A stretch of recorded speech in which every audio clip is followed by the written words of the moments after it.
Hello everyone, आरती गुरुकुल में आपका स्वागत है। यूजीसी नेट जेआरएफ 2025 की तैयारी में जो पेपर 2 हिंदी है उसकी तैयारी मैं करवा रही हूँ आपको। उपन्यास यूनिट 6, तो उसी सेक्शन में आज हम लोग मैला आंचल उपन्यास पढ़ेंगे। आंचलिक भाषा का ये पहला ऐसा उपन्यास है जिसने आंचलिक उपन्यास के क्षेत्र में क्रांति ला दी थी। तो मैला आंचल फणीश्वर नाथ रेणु का लिखा हुआ आंचलिक उपन्यास है। सबसे पहले हम इसका जो इस भूमिका है और वो सब है ये सब पहले पढ़ेंगे। ये मैंने बताया ना कि फणीश्वर नाथ रेणु का जो सर्वाधिक प्रसिद्ध और महत्वपूर्ण उपन्यास है। यह उपन्यास 1954 ईस्वी में प्रकाशित हुआ था। ये उपन्यास का प्रकाशन वर्ष याद रखिएगा, ये 1954 ईस्वी में प्रकाशित हुआ था और इसमें पूर्णिया ज़िले के मेरीगंज गांव की विस्तृत कथा और समग्र कथा। पूर्णिया ज़िला और मेरीगंज गांव ये तो बहुत ही ज़्यादा इम्पोर्टेंट है। ये एग्ज़ाम में ना जाने कितनी बार पूछ चुका है और जब तक ये मैला आंचल उपन्यास हमारे सिलेबस में रहेगा तब तक ये सब ज़रूर पूछता रहेगा। तो ये उपन्यास का जो प्रकाशन वर्ष है ये और मेरीगंज गांव ये आपको बिल्कुल एकदम कंठस्थ याद रखना है, ठीक है। ये कहा जाता है कि मेरीगंज गांव की कहानी का जो विस्तृत और समग्र कथा, इसे मतलब मेरीगंज गांव को ही केंद्र में रखकर ये पूरा उपन्यास लिखा गया है। तो इसमें यह है कि अंचल ही नायक बन गया है, यानी इस उपन्यास में बहुत सारे पात्र हैं लेकिन और कोई मुख्य नायक नहीं। इसमें कहा जाता है कि ये गांव, ये अंचल जो है, अंचल का मतलब गांव, ये गांव और ये एरिया यही इस उपन्यास का मुख्य नायक है। क्योंकि इसमें आंचलिक चीज़ों की जब आप आगे उपन्यास पढ़ेंगे, यदि आपने पढ़ा होगा तो आपको पता होगा, लेकिन अगर नहीं पढ़ा है तो भी हम आगे जब पढ़ेंगे ये सारी चीज़ें, इसकी मुख्य कथन वगैरह और बाकी सब चीज़ें, तो आपको पता चलेगा कि इसमें आंचलिकता का कितना ज़्यादा समावेश है। ये आंचलिक पूरी तरह से आंचलिक भाषा ही है और कुछ लोग जो उस क्षेत्र के नहीं होंगे या जो आंचलिक भाषा से ज़्यादा संपर्क नहीं रखते होंगे तो उनको कितनी ऐसी चीज़ें हैं जो समझ में भी नहीं आएंगी, कितने ऐसे शब्द हैं जो नहीं समझ में आएंगे। तो ये इसलिए ये जो है उपन्यास बहुत ही इम्पोर्टेंट है। और आंचलिक भाषा के उपन्यास के क्षेत्र में फणीश्वर नाथ रेणु को तो वैसे ही अग्रणी माना जाता है और उनका ये उपन्यास बहुत ही ज़्यादा पॉपुलर है। इस आंचलिक भाषा के उपन्यास में ये क्रांति लाने वाला उपन्यास है ये, ठीक है। तो इस उपन्यास को आज हम पूरा पढ़ेंगे, तो आप अंत तक ज़रूर बने रहिएगा इसमें। और अंत में मैं उपन्यास से संबंधित जो परीक्षा उपयोगी, जो परीक्षा में पूछे जाने वाले प्रश्न और महत्वपूर्ण पंक्तियाँ जो कि कई बार एग्ज़ाम में पूछी जा चुकी हैं, तो उस पर भी हम डिस्कस करेंगे, ठीक है। तो आप अंत तक ज़रूर बने रहिएगा इस वीडियो में। इसमें उद्देश्य अंचल की समस्याओं को प्रकाशित करने का ही रहा है। हालांकि उद्देश्य रचना प्रक्रिया में घुला हुआ है, ऊपर से चिपका हुआ नहीं दिखता। इसमें अंचल की सुंदरता और कुरूपता दोनों का गहरा चित्रण किया गया है। जातिवाद, अफसरशाही, अवसरवादी राजनीति, मठों और आश्रमों का पाखंड भी इसमें दिखाया गया है। यानी जो कुछ भी एक अंचल में, एक समाज में जितनी भी अच्छाइयाँ बुराइयाँ जो कुछ भी होता है वो सब कुछ इसमें इस तरह से इसका ताना बाना बुना गया है कहानी का कि वो आपको कहीं से भी उसकी अतिरेकता नहीं लगेगी। आपको ऐसा लगेगा जैसे कि सब कुछ सामान्य रूप से चल रहा है, सब कुछ सामान्य रूप से हो रहा है और आप उसके खुद लगेगा कि आप उसके एक हिस्सा बनते जा रहे हैं। तो आपको ये उपन्यास पढ़ने में बहुत ही रोचक और लगेगा। मुख्य पात्रों का जो वर्णन है वो हम करेंगे यहाँ पे। सबसे मुख्य पात्र में सबसे पहले है डॉक्टर प्रशांत। ये उपन्यास के केंद्रीय पात्र इनको माना जाता है, लेकिन उपन्यास में कहीं पर भी इनके माता पिता का जिक्र नहीं किया गया है क्योंकि ये उपाध्याय परिवार होते हैं कि उन्हीं को हांडी के भीतर ये कोसी नदी में तैरते हुए मिले थे। कोसी नदी पूर्णिया ज़िला में है, जो उस क्षेत्र के अगर लोग हैं तो वो बेहतर जानते होंगे कोसी नदी के बारे में। तो ये कोसी नदी में तैरते हुए उपाध्याय परिवार को एक हांडी के अंदर मिले थे। तो स्नेहमयी नाम की बंगाली डॉक्टर, यानी कि देखिए उपाध्याय परिवार को मिले, लेकिन इनको पालन पोषण कौन करता है? एक स्नेहमयी नाम की बंगाली डॉक्टरनी, वो इनका पालन पोषण करती है। बनारस हिंदू विश्वविद्यालय से ये आईएससी पास करने के बाद पटना मेडिकल कॉलेज में दाखिला लेते हैं। देखिए इनका जो इनकी शिक्षा दीक्षा ये सब चीज़ें आपको ध्यान में रखनी होगी कि ये इनको किसने पाया था? तो उपाध्याय परिवार ने पाया था। कहाँ पाया था? कोसी नदी में तैरते हुए। लेकिन इनका जो पालन पोषण है वो किसने किया था? वो किया था स्नेहमयी नाम की जो बंगाली डॉक्टरनी थी, वो इनका पालन पोषण करती है। ठीक है, और ये कहाँ से अपनी शिक्षा ग्रहण करते हैं? बनारस हिंदू विश्वविद्यालय से आईएससी पास करते हैं। ठीक है, ये सब चीज़ें याद रखने योग्य है। और ये कहाँ पे? उसके बाद में पटना मेडिकल कॉलेज में दाखिला लेते हैं। विदेश जाने की स्कॉलरशिप ठुकराकर पूर्णिया के पूर्वी अंचल में मलेरिया और कालाजार पर शोध करते हैं। विदेश जाने के ऑफ़र को ठुकरा देते हैं और ये वहाँ पे शोध करने के लिए यानी रिसर्च करने के लिए ये जाते हैं पूर्णिया के पूर्वी अंचल में। ये भी इम्पॉर्टेंट चीज़ें हैं क्योंकि एनटीए जिस तरह से आजकल प्रश्न पूछता है ना, उसमें ये सब चीज़ें तो बहुत ही याद करने लायक है। पूर्णिया के पूर्वी अंचल में किस चीज़ पर शोध करता है? मलेरिया और कालाजार पर शोध करता है। ठीक है, और ये किसका प्रेमी है? कमला का प्रेमी है, यानी कि कमली जो है ये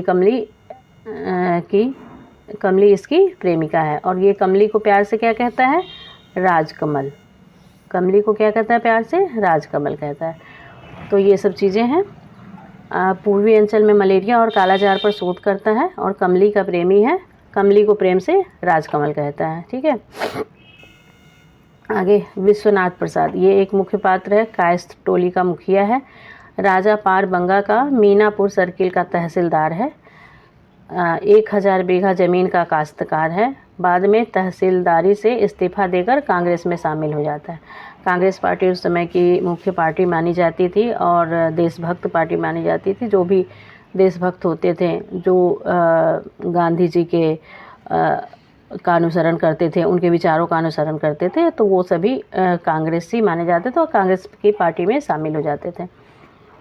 बालदेव जो है वो भी कांग्रेस का कार्य करता है। सुराजी है, सुराजी का मतलब कि स्वराज्य का समर्थक है।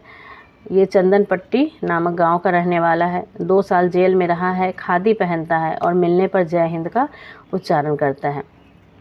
देखिए दोस्तों, मैं आपको एक बात बता दूं, अगर आपने मैलाचाल उपन्यास पढ़ा है फिर तो ठीक है, और नहीं पढ़ा है तो फिर भी मैं आपको बता देती हूँ कि ये उपन्यास 2 भागों में विभाजित है। जैसे कि ऐसे तो परिच्छेद हर भाग में अलग अलग परिच्छेद हैं, वो मैं आपको बाद में बता दूंगी, लेकिन ये 2 भागों में है, आज़ादी के पहले और आज़ादी के बाद। इसमें आज़ादी के पहले का भी वर्णन है कि आज़ादी के पहले हमारे देश में क्या परिस्थितियाँ थी, और आज़ादी के बाद का भी वर्णन है कि आज़ादी के बाद में हमारे देश की परिस्थितियाँ कितनी बदलती है, कौन उसका फ़ायदा उठाता है, किसको कोई फ़र्क नहीं पड़ा। ये सब चीज़ें इस कहानी के माध्यम से, इस उपन्यास के माध्यम से आपको जानने को मिलती है। हाँ, उसके बाद है बावन दास। ये जो बावन दास है ये भी कांग्रेस का कार्य करता है। ये भी स्वराजी है, यानी कि स्वराज्य का समर्थक है। बौने कद का व्यक्ति है, घोर नैतिकतावादी है। एक बार चंदे के पैसे से जलेबियाँ खा लेने के बाद 2 दिन तक उपवास करके प्रायश्चित किया था। यानी कि ये मतलब देशभक्त इसको कहा जाएगा, स्वराज्य का समर्थक यानी कि देशभक्त था। ये महात्मा गांधी के विचारों का अनुसरण करने वाला था। तो देखिए, इसके नैतिकतावादी का उदाहरण देते हुए यहाँ पे लेखक कहते हैं कि एक बार गलती से वो चंदे के पैसे से जलेबियाँ खा लेता है, लेकिन उसके बाद वो 2 दिन तक उपवास करके उसका प्रायश्चित भी करता है। चंदे का पैसा मतलब चंदा उस समय इसलिए लिया जाता था लोगों से ताकि वो चंदे का पैसा देश को आज़ाद कराने के लिए उपयोग किया जा सके। तो उसको पर्सनली उसने यूज कर लिया ना अपने खाने के लिए, तो फिर उसके लिए उसको इतना ज़्यादा पश्चाताप हुआ कि वो 2 दिन तक उपवास रखता है। कपड़े, चीनी एवं सीमेंट को अवैध रूप से पाकिस्तान ले जाने का विरोध करता है और इसी सामानों से लदी हुई बैलगाड़ियों के नीचे कुचलकर मर जाता है क्योंकि वो उसका विरोध कर रहा था। कालीचरण, ये कालीचरण सोशलिस्ट पार्टी का कार्य करता है। युवा वर्ग का प्रतिनिधि, साहसी और शोषण का विरोध करने वाला है। डकैती के झूठे आरोप में जेल में बंद कर दिया जाता है, लेकिन वहाँ से भी फरार हो जाता है। ये कालीचरण भी बहुत ही इम्पोर्टेंट है। कमली कमली तहसीलदार विश्वनाथ प्रसाद की पुत्री है। ये कमली के बारे में देखिए, ये है तहसीलदार जो है वो विश्वनाथ प्रसाद, उसकी ये पुत्री है विश्वनाथ प्रसाद की।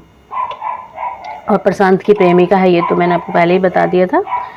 रोज शिव पूजन करती है और किसी अज्ञात बीमारी से ग्रस्त है, जिसका इलाज कराने में ही इसका डॉक्टर प्रशांत से परिचय होता है।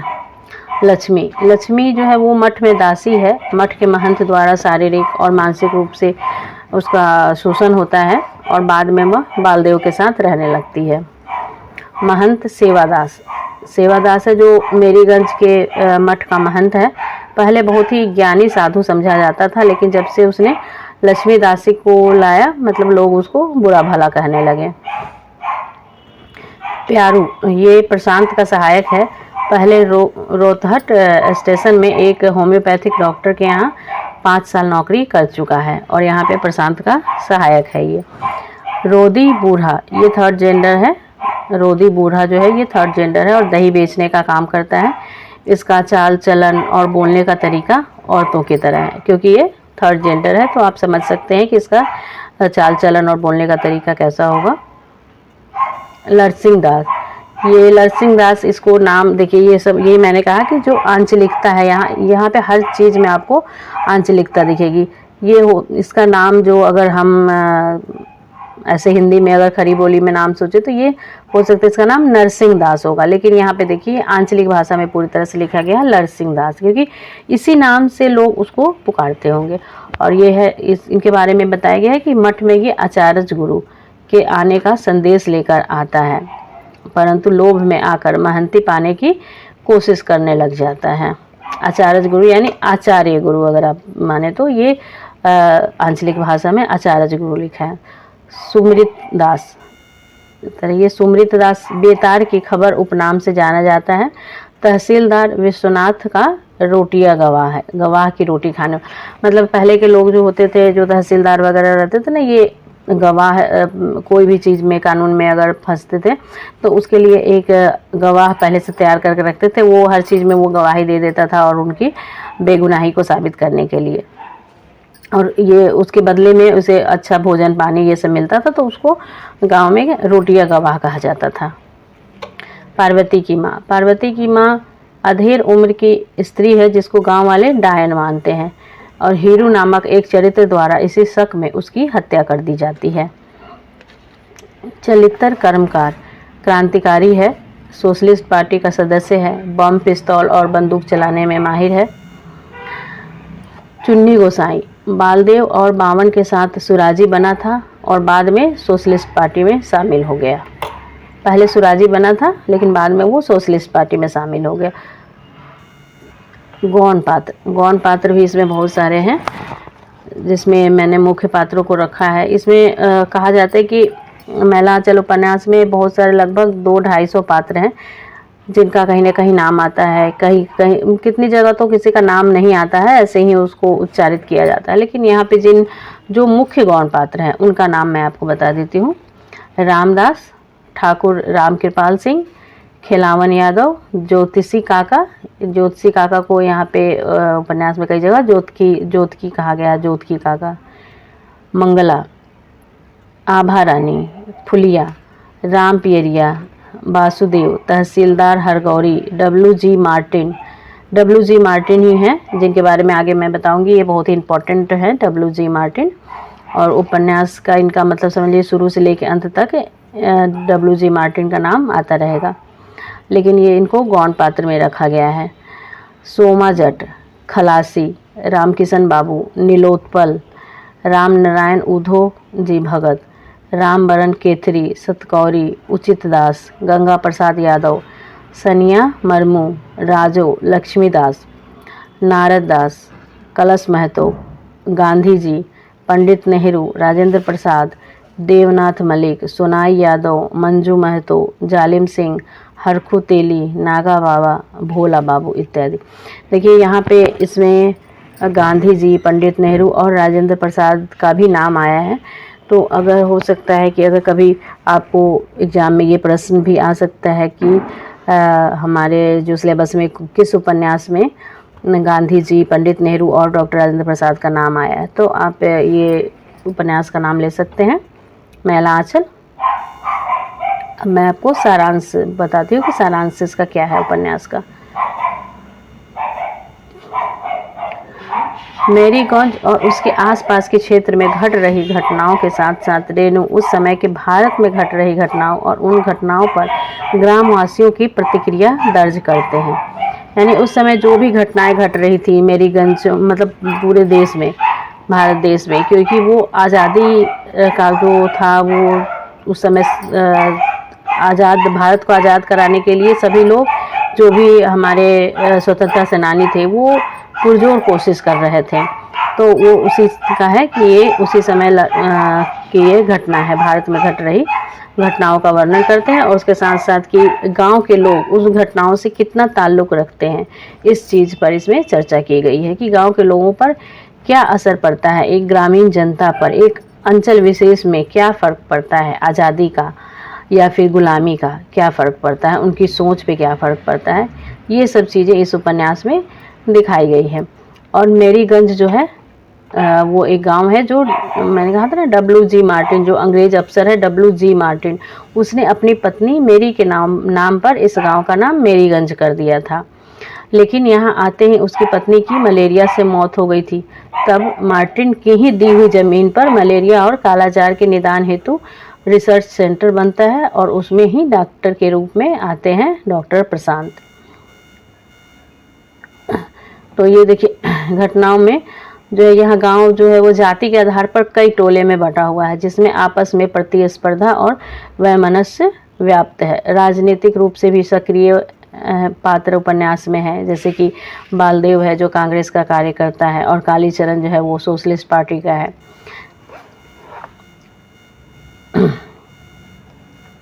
अब इसमें यहाँ देखिए, ये कालाजार के निदान के लिए जो रिसर्च सेंटर बनाया जाता है उसी में डॉक्टर के रूप में आते हैं डॉक्टर प्रशांत रिसर्च करने के लिए, ताकि वो रिसर्च करके कालाजार और मलेरिया की कुछ दवाएं निकाल सकें, जिसको ये लक्ष्मण बूटी कहते हैं।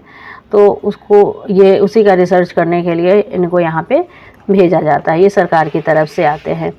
क्योंकि मैंने बताया ना, वो जो W.G. मार्टिन थे, उनकी पत्नी मेरी, उसका देहांत हो जाता है मलेरिया से। उस समय इन सब चीज़ों का टीका नहीं बना था, तो ये बहुत बड़ा पेंडेमिक समझा जाता था और पेंडेमिक था भी ये। उस समय बहुत सारे लोग मलेरिया और कालाजार से पूरा का पूरा गांव समाप्त हो जाता था। तो वहीं पे आते हैं डॉक्टर प्रशांत। रिसर्च करते हुए प्रशांत का संपर्क तहसीलदार विश्वनाथ प्रसाद की बेटी कमली से होता है और दोनों को एक दूसरे से प्रेम हो जाता है। गांव में कबीरपंथी मठ भी है, जिसका मुख्य महंत सेवादास है।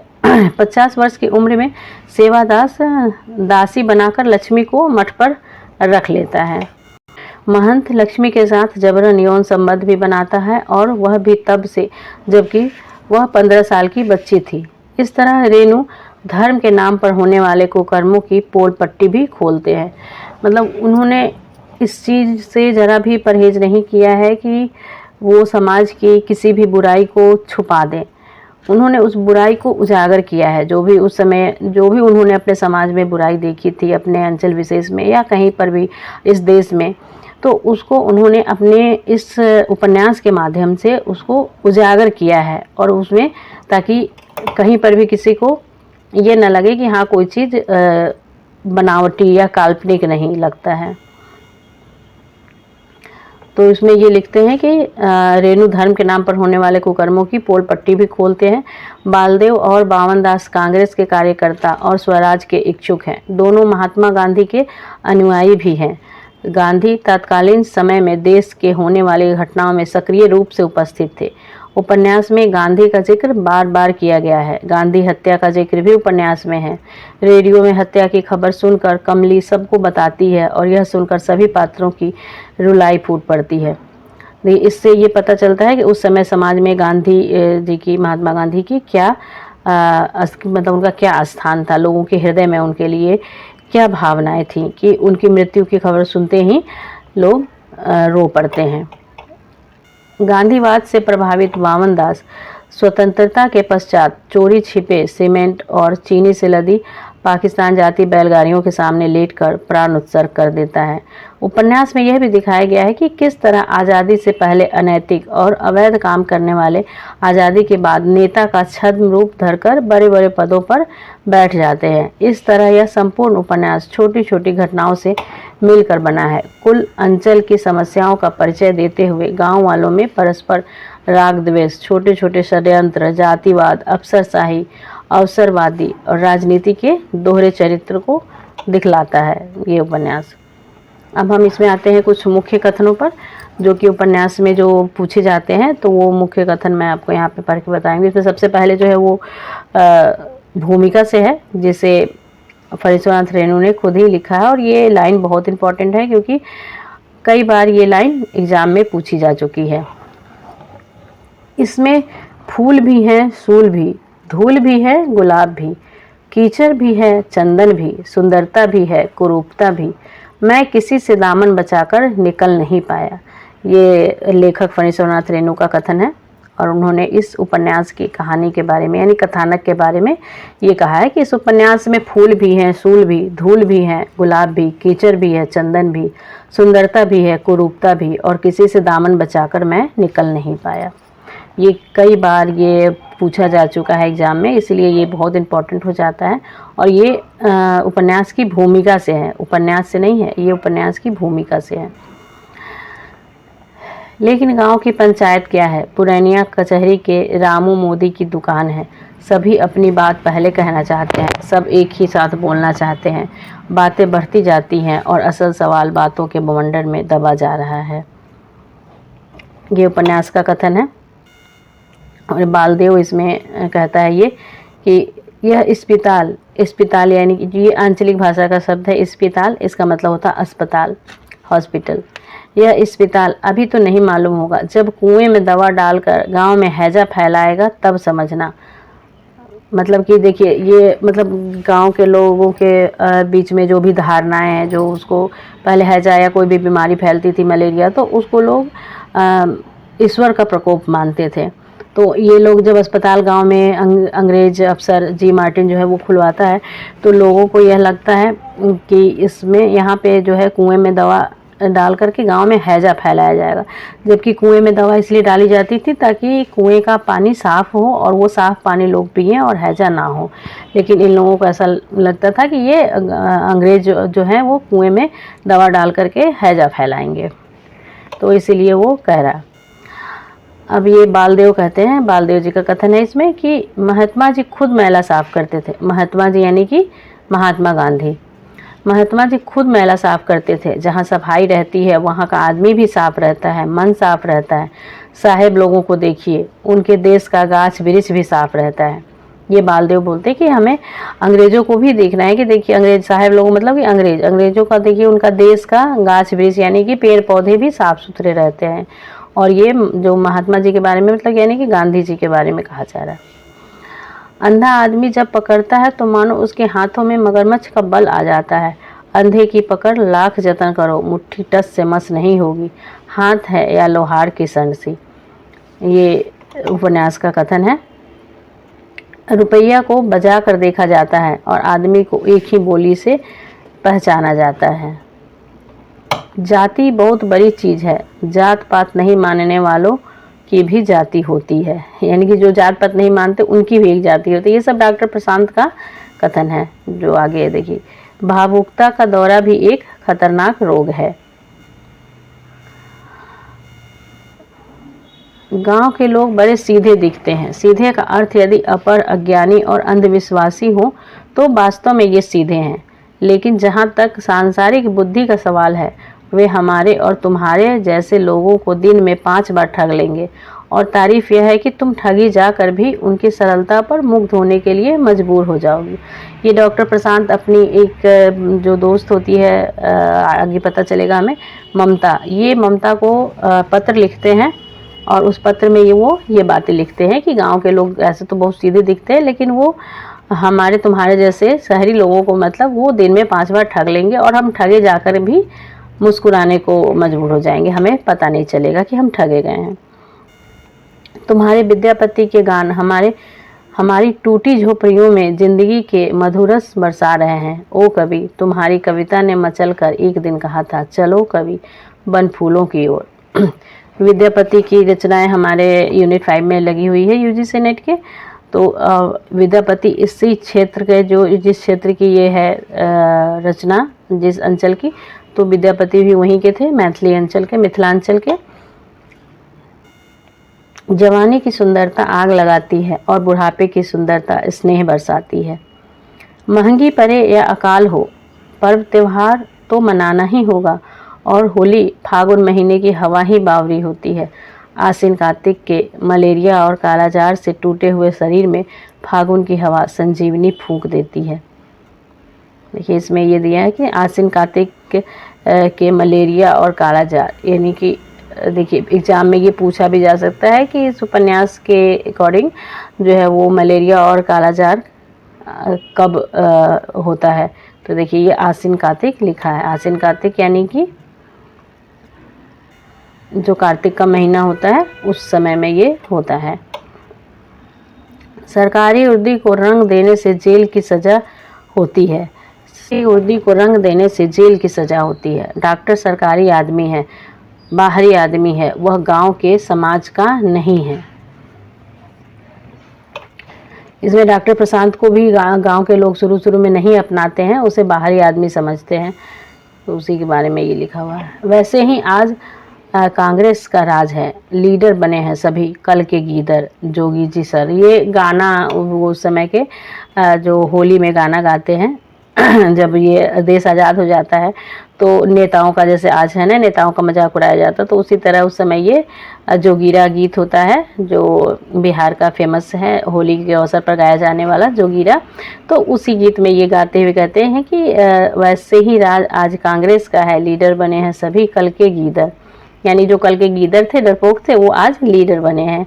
और जोगी जी सर, ये यहाँ पे ये कथन है, मतलब एक गीत गाया गया। और इसी तरह ये देखिए गांधी जी का भी है, चरखा कातो खद्दर पहनो रहे हाथ में झोली, दिन दहाड़े करो डकैती बोलो सुराजी बोली। ये सब देखिए ये नेताओं के ऊपर जो है वो व्यंग किया जा रहा है कि चरखा कातो खद्दर पहनो और रहे हाथ में झोली, दिन दहाड़े करो डकैती बोल सुराजी बोली। यानी कि एक तरफ तो हम सुराजी बोली बोल रहे हैं, चरखा काट रहे हैं, खद्दर पहन रहे हैं, लेकिन दिन दहाड़े साथ में डकैती भी कर रहे हैं। ये सब नेताओं पे व्यंग किया गया है इसमें गाने के माध्यम से। एक और गीत है, गावत गांधी राग मनोहर, चरखा चलावे बाबू राजेंद्र, गूंजल भारत अमराई रे होरिया आई फिर से, वीर जमाहिर शान हमारो, जय प्रकाश जय सो भाई रे होरिया आई फिर से। ये गाना, ये सब पंक्ति दे करके पूछा जा सकता है एग्जाम में कि ये पंक्ति किस उपन्यास से ली गई है। गावत गांधी राग मनोहर, चरखा चलावे बाबू राजेंद्र, गूंजल भारत अमराई रे होरिया आई फिर से। ये गीत आप लोग याद कर लीजिएगा जरूर से। पंक्ति का क्रम भी पूछ सकता है और ये भी पूछ सकता है कि यहाँ किस उपन्यास से ये ली गई है।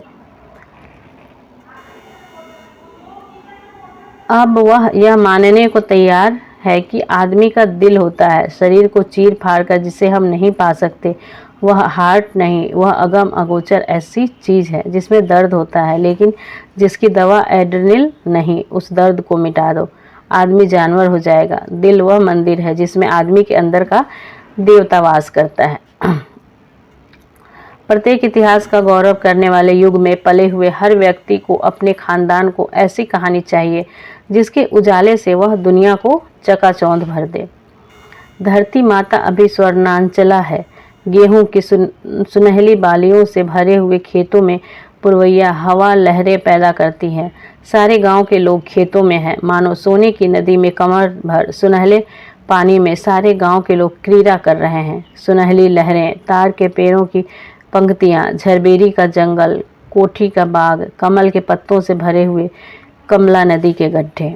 यहाँ पे कमला नदी का वर्णन है जो कि मिथिलांचल का बहुत ही फेमस नदी है कमला नदी, और इसको बहुत ही ज़्यादा जैसे गंगा नदी की तरह ही इसको पवित्र नदी माना जाता है, कमला नदी को। एक और पंक्ति है, लड़की की जात बिना दवा दारू के ही आराम हो जाती है। मौसी ने जब जगलजोरी देखी तो उसके हाथ स्वयं ही आंचल के छुट्टे पर चले गए। मैं आप लोगों को मीठी बातों में भुलाना नहीं चाहता, वह कांग्रेसी का काम है। मैं आग लगाना नहीं चाहता। ये कालीचरण का कथन है।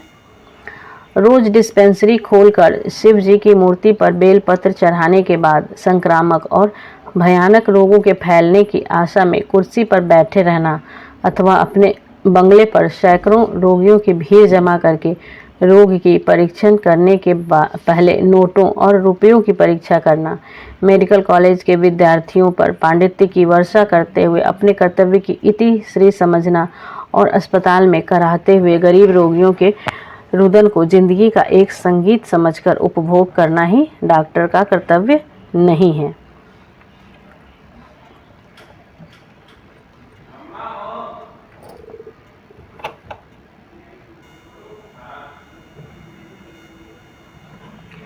एक असहाय औरत देवता के संरक्षण में भी सुख चैन से नहीं सो सकती। ये लक्ष्मी के बारे में कथन कहा गया है कि जो एक औरत असहाय है वो देवता के संरक्षण में भी सुख चैन से नहीं सो सकती, उसके ऊपर अत्याचार होता है। अरे जिंदगी है किरांती से किरांती में बिताए जा, दुनिया के पूंजीवाद को दुनिया से मिटाए जा। ये भी एक गीत है इस उपन्यास का। ये भी एक गीत है कि अरे जिंदगी है किरांती से, किरांती यानी कि क्रांति, क्रांति में बिताए जा, दुनिया के पूंजीवाद को दुनिया से मिटाए जा। जात क्या है? जात दो ही हैं, एक गरीब और दूसरी अमीर। डॉक्टर यहाँ की गरीबी और बेबसी को देखकर आश्चर्यचकित होता है। वह संतोष कितना महान है जिसके सहारे यह वर्ग जी रहा है। आखिर वह कौन सा कठोर विधान है जिसने हजारों हजार क्षुधितों को अनुशासन में बांध रखा है। ये कहते कि मतलब कितना ज़्यादा इन लोगों को हर चीज़ से इन्होंने संतोष कर रखा है। उसी चीज़ को ये कहते कि ये संतोष कितना महान है जिसके सहारे यह वर्ग जी रहा है। कानून बनने से पहले ही कानून को बेकार करने के तरीके गढ़ लिए जाते हैं। क्या करेगा वह संजीवनी बूटी खोजकर? उसे नहीं चाहिए संजीवनी। भूख और बेबसी से छटपटाकर मरने से अच्छा है मैलेग्नेंट मलेरिया से बेहोश होकर मर जाना। तिल तिल कर घुल घुल कर मरने के लिए उन्हें जिलाना बहुत बड़ी क्रूरता होगी। सुनते हैं, महात्मा गांधी ने कष्ट से तड़पते हुए बछड़े को गोली से मारने की सलाह दी थी। वह नए संसार के लिए इंसान को स्वच्छ और सुंदर बनाना चाहता था। यहाँ इंसान है कहाँ? अभी पहला काम है जानवर को इंसान बनाना। ये चिंतन है प्रशांत का, डॉक्टर प्रशांत का, जो कि यहाँ गांव के लोगों की गरीबी, भूख और बेरोजगारी, बेबसी, इसको देखते हैं कि किस तरह से वो कष्ट में, कितने कष्ट में वो जीवन जी रहे हैं। तो उनको ऐसा लगता है कि मलेरिया और कालाजार का जो टीका है या जो भी उसको जो संजीवनी बूटी कहते हैं, तो उसके खोज करके क्या होगा, ये लोग जी कर क्या करेंगे, क्योंकि ये ऐसे ही तिल तिल कर जी रहे हैं। इनकी ज़िंदगी एक एक दिन मौत के ही बराबर है। तो इससे तो अच्छा वो समझते हैं कि ये मलेरिया और कालाजार से ही मर जाए। डॉक्टर का रिसर्च पूरा हो गया, एकदम कंप्लीट। वह बड़ा डॉक्टर हो गया है। डॉक्टर ने रोग की जड़ पकड़ ली है। गरीबी और जहालत इस रोग के दो कीटाणु हैं। यहाँ का आदमी जीकर करेगा क्या? ऐसी जिंदगी पशु से भी सीधे है ये इंसान, पशु से भी ज़्यादा खूंखार है ये। पेट, यही इनकी बड़ी कमजोरी है। मौजूदा सामाजिक न्याय विधान ने इन्हें अपने सैकड़ों बाजुओं में जकड़ कर ऐसा लाचार कर रखा है कि ये चूं तक नहीं करते, फिर भी ये जीना चाहते हैं। यह डॉक्टर तो सुनते हैं कि जर्मन वाला का आदमी है। जोतखी जी ठीक ही कहते थे, जर्मन वाला का CID है यह डॉक्टर। यहाँ के लोगों को सुई भोंककर कमज़ोर करने का काम करता था। कुआं में दवा डालकर सचमुच में हैजा फैलाया है। जर्मन वाला का एक पार्टी है यहाँ, कमसिन कम्युनिस्ट पार्टी, जिसे सुनते हैं उसी पार्टी का यह आदमी है। ये देखिए, ये जो जोतखी, मैंने कहा ना जोतखी यानी कि ज्योतिषी, जो कि जो धर्म की आड़ में अपना उल्लू सीधा करता था, लोगों की बीमारी को कहता था कि ये भगवान का प्रकोप है, ईश्वर का प्रकोप है। तो ये वही वो डॉक्टर्स के प्रति लोगों को भड़का रहा है, जैसे आज भी तो यही होता रहता है। तो इसमें यही वो कहता है कि कुआं में दवा डालकर वो हैजा फैला रहा है, जबकि जो डॉक्टर प्रशांत थे वो कुएं में दवा डालते थे ताकि कुएं का पानी साफ हो सके, क्योंकि कुएं में गंदगी थी। नगर को एक बहुत बड़ा गवाह बनाया है दोनों देश वालों ने।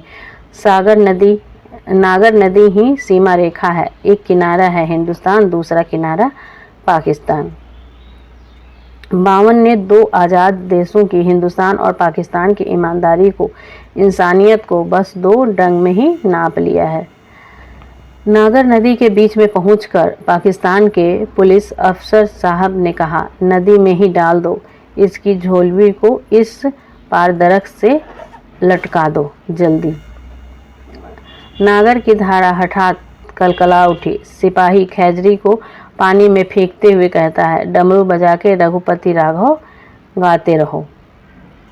तुम्हारी किताबों ने मुझे बहुत कुछ सिखाया है, मुझे कितना बड़ा सहारा मिला है तुम्हारी किताबों से, लेकिन अब एक नई किताब चाहिए जिसके पृष्ठ पृष्ठ में लिखा हुआ हो, कमला विश्वास करो, डरो मत, जो होगा मंगलमय होगा। लेबोरेटरी, विशाल प्रयोगशाला, ऊंची 4 दीवारी में बंद प्रयोगशाला। साम्राज्य लोभी शासकों की संगीनों में के साये में वैज्ञानिक के दल खोज रहे हैं, प्रयोग कर रहे हैं। गंजी खोपड़ियों पर लाल हरी रोशनी पड़ रही है। मारात्मक विध्वंस और सर्वनाश शक्तियों के सम्मिश्रण से एक ऐसे बम की रचना हो रही है जो सारी पृथ्वी को हवा के रूप में परिणित कर देगा। एटम ब्रेक कर रहा है मकड़ी के जाल की तरह। चारों ओर एक महाअंधकार, सब वाष्प, प्रकृति पुरुष, अंडपिंड, और एक महाअंधकार, सब वाष्प, प्रकृति पुरुष, अंडपिंड, मिट्टी और मनुष्य के शुभ चिंतकों की छोटी छोटी टोली अंधेरे में टटोल रही है। अंधेरे में वे आपस में टकराते हैं। वेदांत, भौतिकतावाद, सापेक्षवाद, मानवतावाद। हिंसा से जर्जर प्रकृति रो रही है, उसको पराजित करना असंभव है, प्रचंड शक्तिशाली बमों में भी नहीं।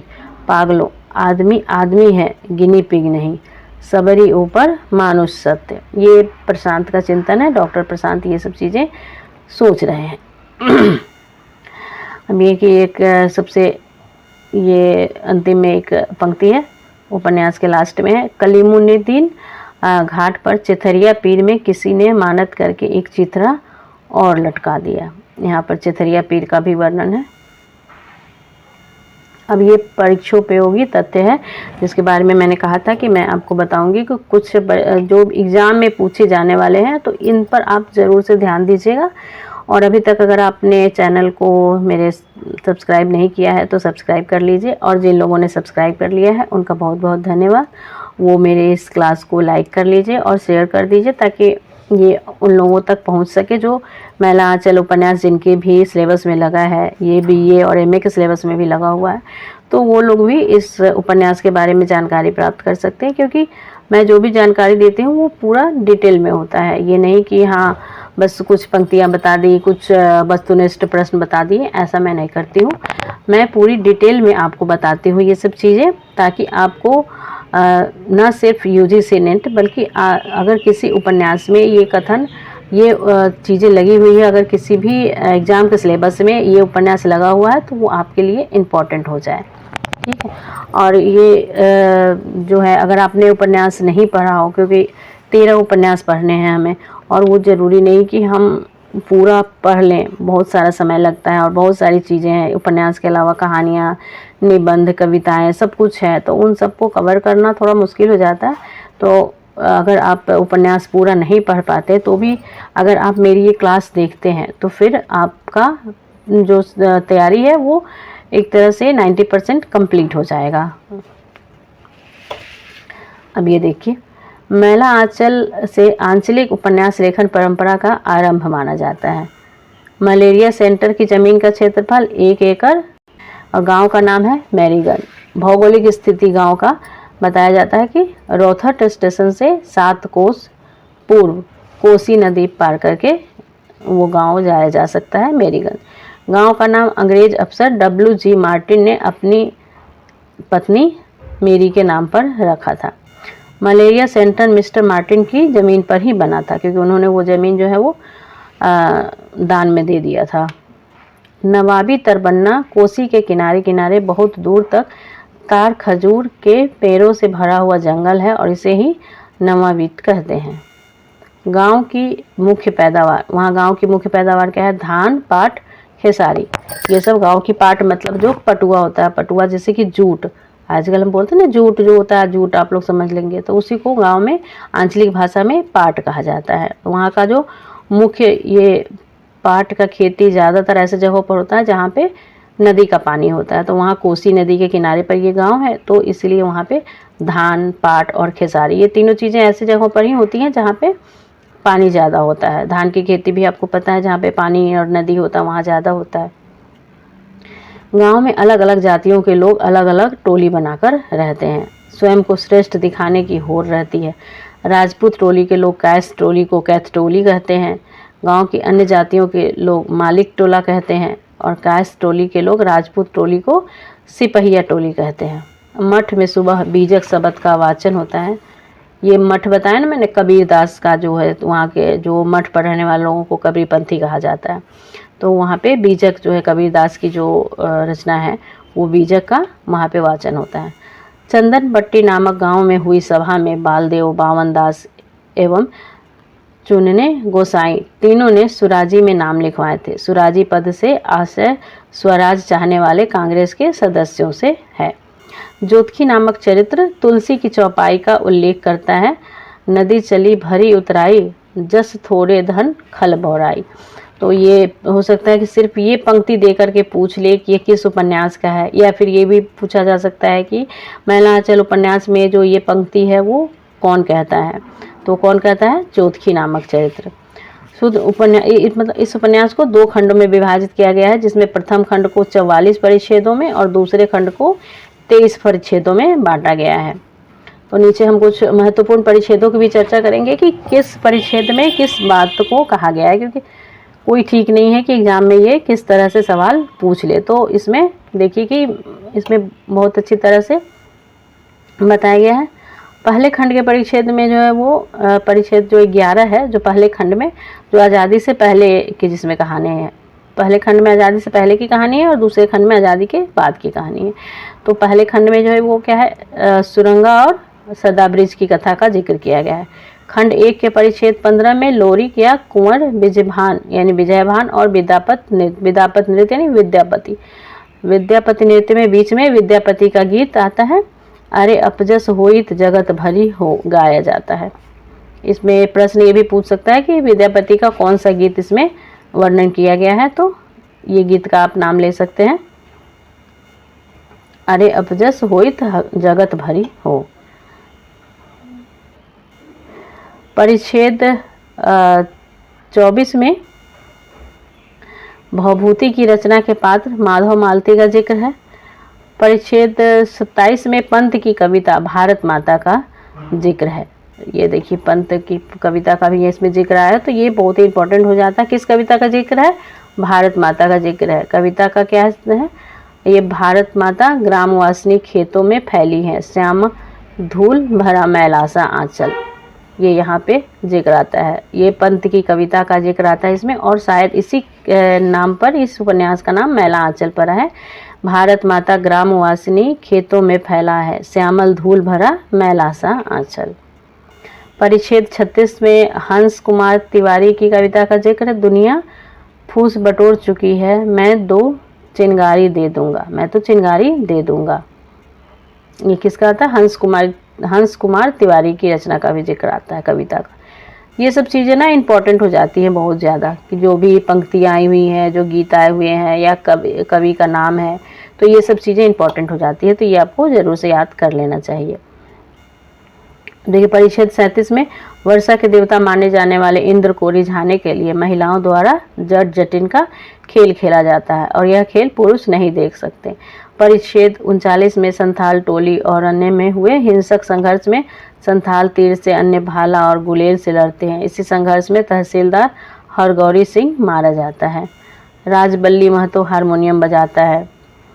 स्वराज मिलने के उत्सव में निम्न में कार्यक्रम तय होते हैं: बलवाही, विदेशिया, कमला, महमदिया की नौटंकी कंपनी, धमदाहा, शंकरपुर का विदापद, बंसगढ़ा की बलवाही और आही हिंगना की भटियाली भक्ति। ये सब चीज़ें।